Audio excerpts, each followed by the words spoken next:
Ooh, a piece of candy. Ooh, a piece of candy. Ooh, a piece of candy. Ooh, a piece of candy. Ooh, a piece of candy. Ooh, a piece of candy. Ooh, a piece of candy. Last episode, I finally received the Venator vestige from Leviathan, which means that we're all done killing regular Leviathan, and now we're on to Awakened Leviathan. I've killed all of the other Awakened bosses, and that means Awakened Leviathan is the last thing standing between me and Full Blood Torva. Unfortunately, however, I would say Awakened Leviathan is pretty unanimously considered the most difficult of the four, and that's with a Twisted Bow. Obviously, I don't have one of those, so I'm going to be killing it with a Bow of Ferdinand, which is fine, it's just noticeably slower, and of course that leaves you, vulnerable to making more mistakes the longer you're in the fight. Now, this entire thing would not be possible without Red Eye Jedi's guide. I'll put a link to it in the description because this dude cannot have enough praise for this guide. Without his guide and the accompanying tile markers that you see all over the floor, there's just no way, bro. There's just no way. Now, there's kind of a lot to unpack here, obviously, as you can see all the tiles on the floor. Basically, when you fight Awakened Leviathan, you have to continually stun him and deal with the special attacks, as opposed to fighting him normally and changing your prayers quickly. Now, this isn't necessarily because, pray flicking the attacks is too fast.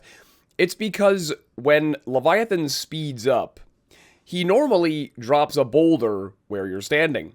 Now, in Awakened Leviathan, when he drops a boulder where you're standing, he drops like 5 of them in a cross pattern. And so this means that the floor very quickly fills up with boulders.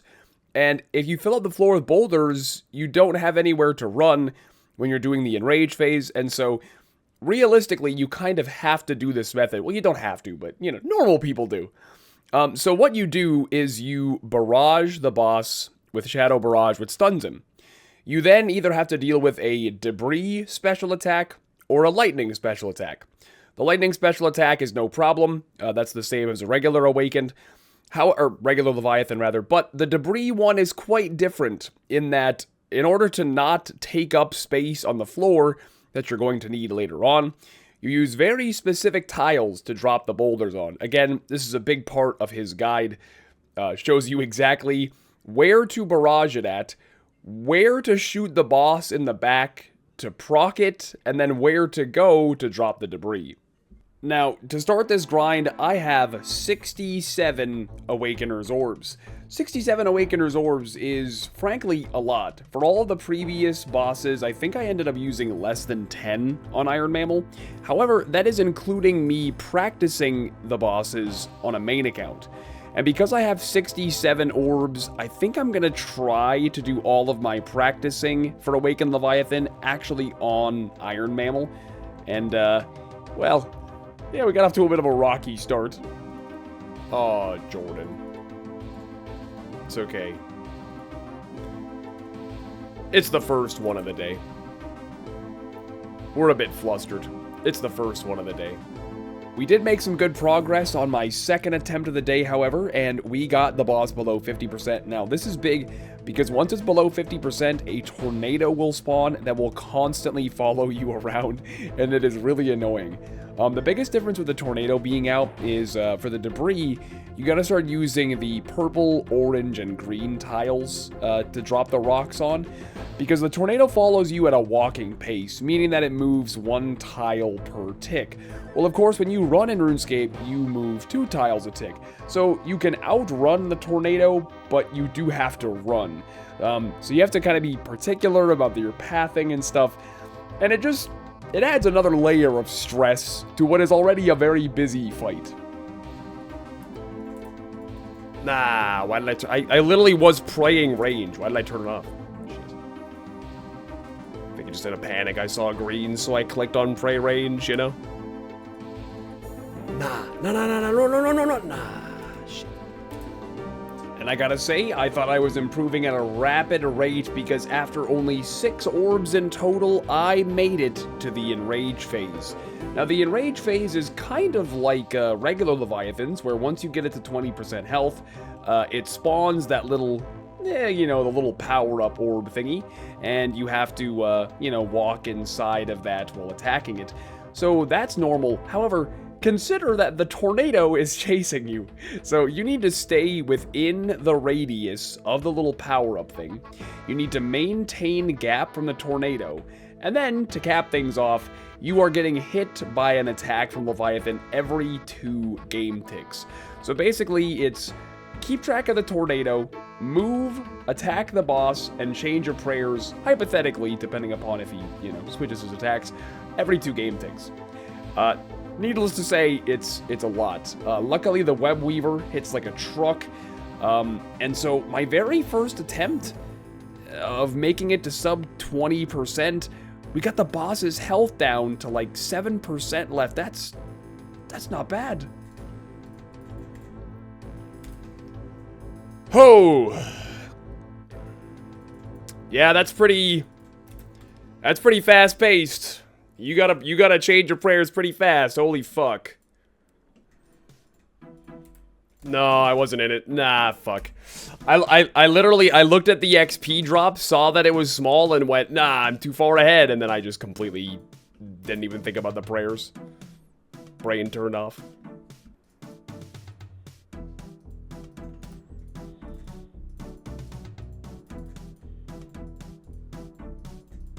Oh my god, I was so flustered because I knew the tornado was right next to me. Yeah, we gotta try to proc the we gotta try to proc it with the tornado like on the other side.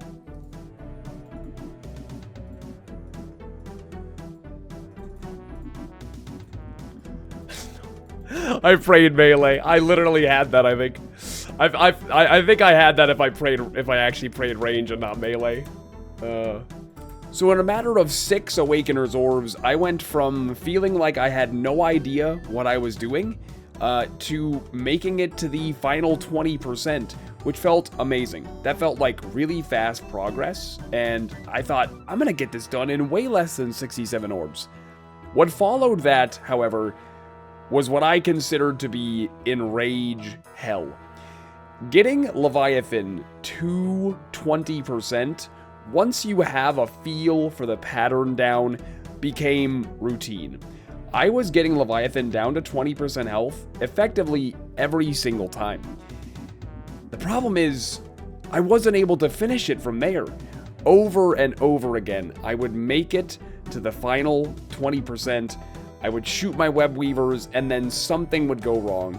Either I would get too far ahead of the orb, I would get hit by the tornado, I would mess up a prey flick, or any combination of the above, and repeatedly, I would get the boss to below 10% health, but I just wasn't finishing it. And what felt like extremely fast-moving progress turned into a loss of over 30 Awakener's Orbs, and still no kill.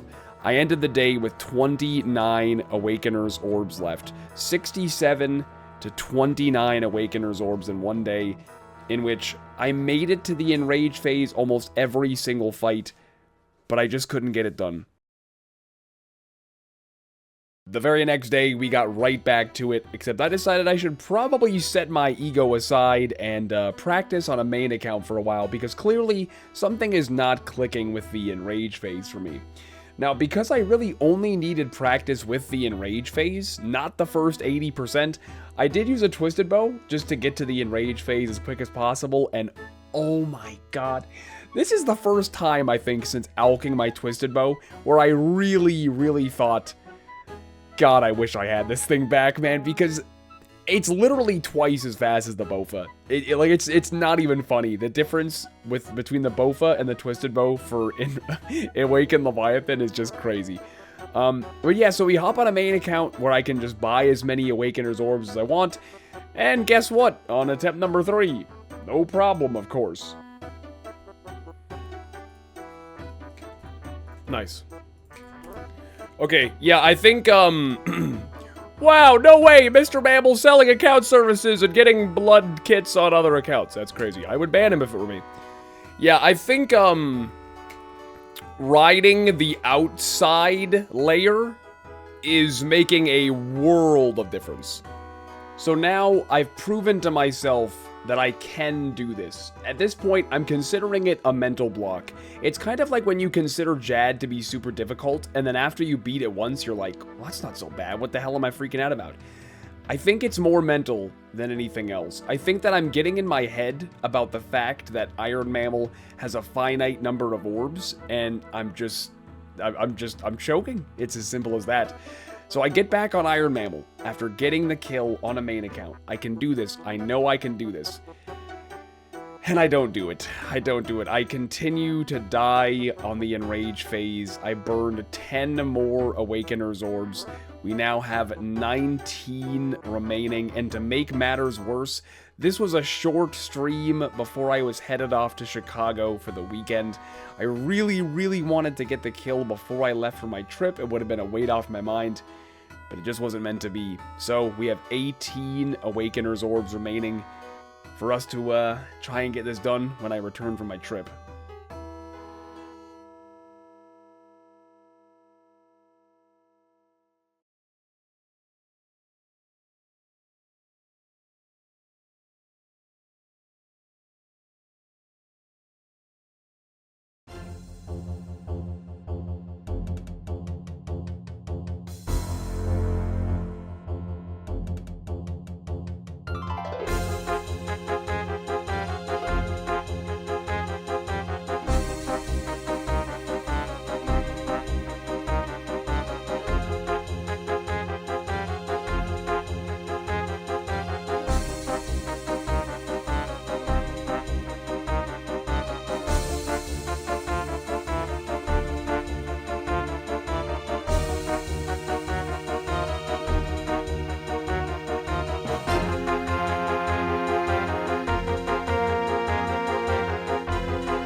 Clean, baby. Fucking spotless.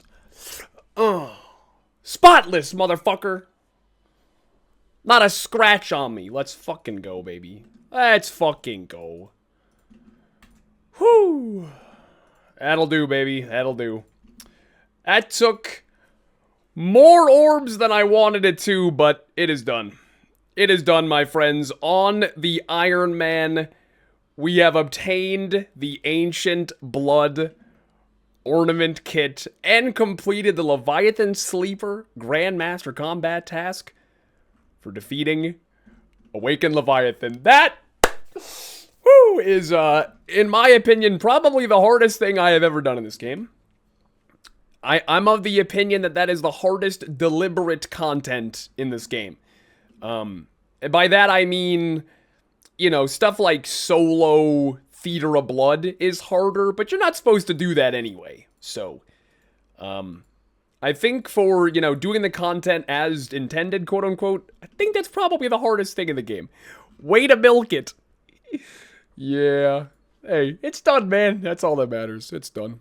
On a main account, you're like, yeah, I got my blood essence. Let me grab my Torva and my blood runes and put it on. On an Iron Man, you recall the fact that you need 60,000 blood runes to make Blood Torva, and I have 3,000. So, I don't mean to be anticlimactic with my my completion, but I gotta go runecraft a little bit. We gotta go make some blood runes real fast. Alright, my little rune crafting session is done. We got over 60,000 blood runes, which I'm pretty sure is enough. I think it's 20k per piece, so I think that should do it. So we need our Ancient Blood Ornament Kit, and we need our Torva, and I'm guessing you just use it? Oh, are you sure you wish to use the Ancient Ornament Kit on and 20,000 blood runes on your Torva plate body? to create a Sanguine Torva plate body. Oh! Oh! They combined the Humidify and the Imbued Heart animation. Oh. Okay, obviously, we'll click on yes for the plate legs and the plate body as well. It's, minus 60,000 blood runes and plus infinity ego. The flex factor is through the roof, baby. Through the roof. Oh, baby. That is sexy. However, we have one problem. One very slight problem.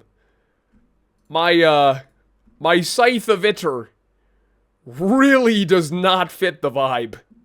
I'm thinking we're gonna need that one behind me, because, I'm not so sure that really goes well together. You gotta max your fashion scape with your pets. Here we go. Oh. Oh my.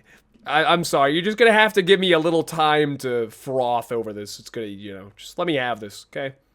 So it looks like once you kill all the awakened bosses, you can see your statistics for each awakened boss. So I figured I'd take a look really quick. Now, keep in mind again, with all of these, I did practice on a main account. So, this doesn't tell the entire story. But for Vardorvis, we did it on our 5th try, by the looks of it.